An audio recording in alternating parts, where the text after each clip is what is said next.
They are unbeknownst, unspoken, unnamed, unreal. They cannot be realized by logical conception.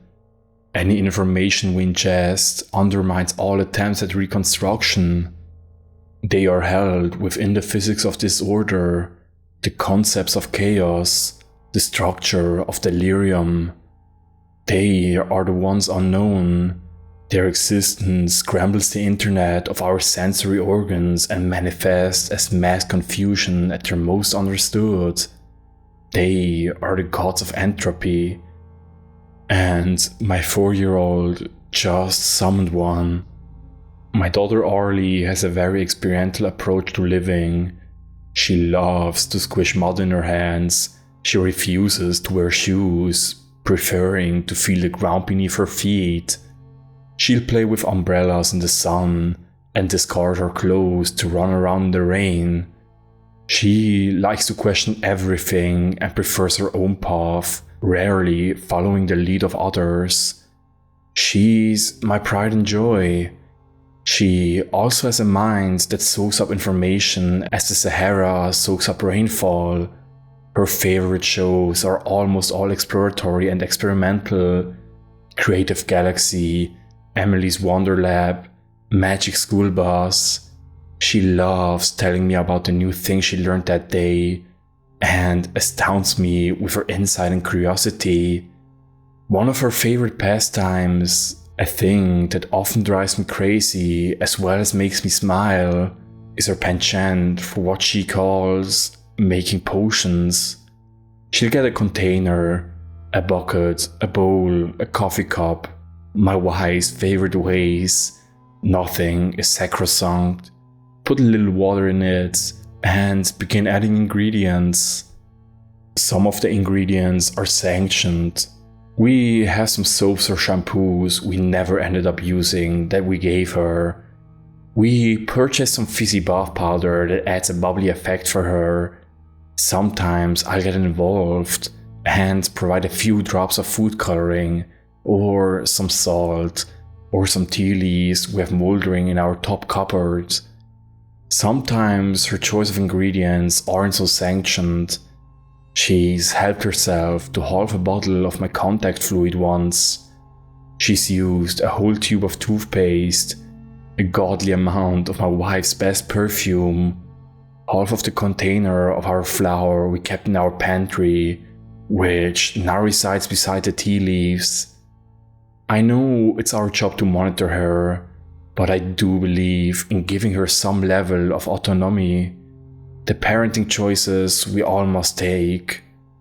Over time though, she's developed a sort of routine with her ingredients. She began insisting on specific items, most of which were sanctioned, so we saw no reason not to provide her with a supply.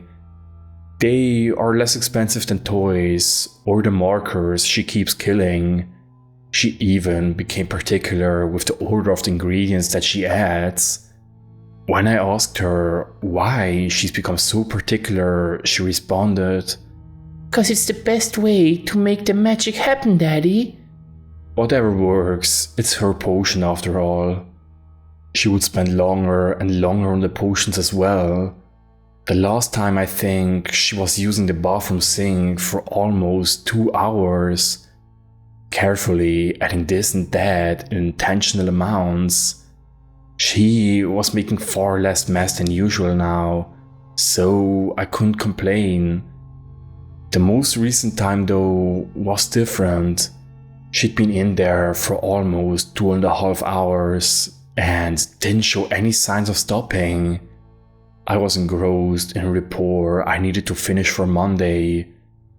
The missus was out running errands and taking some time for herself. Suddenly, I heard a small crash from the bathroom, and immediately after,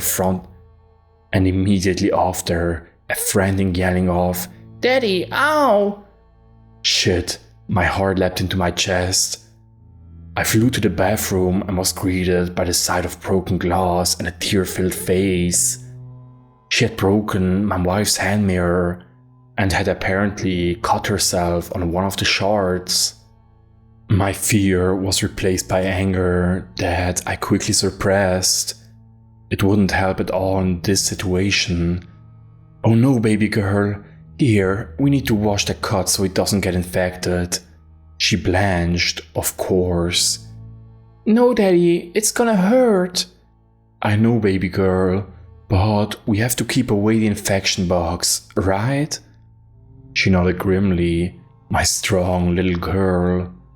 Her potion was sitting in the sink, and the sight of it took me aback. It was a chalky green and bubbling faintly, as if on the boil. It was unsettling. It wasn't hot to the touch though. Weird. Setting it aside, I ran the water and helped her wash the cut on her finger. "Daddy's gonna grab a band-aid from the cupboard, okay? It's not a deep cut, you'll be just fine." She nodded sadly. "The Dora the Explorer ones?" I smiled and nodded back. I sat her on the toilet cover and left to grab a Dora band-aid.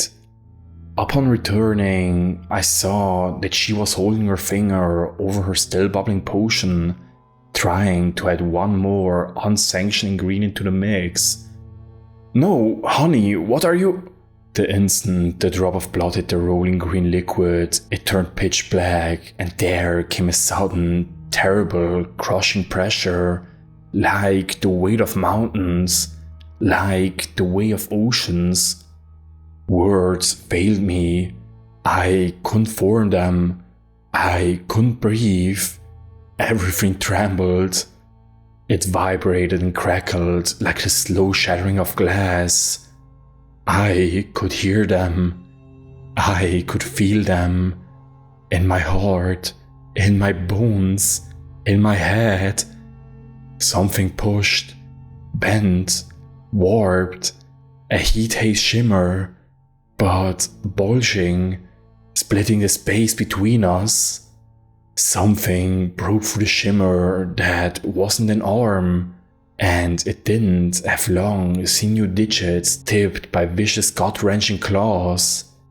It was there, and it hesitated before gripping the edges of the hole in reality and pushed, widening it with a sound of tearing flesh and canvas, the world screaming in agony as I tried to scream with it. I couldn't move, but I fell to my knees in forced supplication and was terrified as an entity that didn't exist forced its way into my bathroom. It was vast.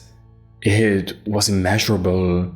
It was the size of continents and planets and atoms and sin. It was exactly the size of Arlie. It was angry, sharp and hungry, leathery and almost definitely not there, as I could not feel its infinite ultraviolet gaze boring into my skull and forsaking my existence to a litany of pain. It whispered, and I trembled. It spoke, and I could feel myself fraying as my mind reeled and tumbled into unmaking. I shook, I shivered, I absolutely vibrated with abject despair. I pissed myself. It knew me, and I didn't know it, as it wasn't there because it could not exist, as it condemned my unidimensional visage. This entity regarded me, pondering my unmaking. It turned, or it didn't, and knelt down in front of my 4-year-old daughter. A voice like a supernova whispered in a language that made my eyes ache. It spoke directly to Arlie. "What is thy bidding, my master?" I wept. This entity had been summoned by the blood of my 4-year-old. Now it served her. Parenting just became a lot more difficult.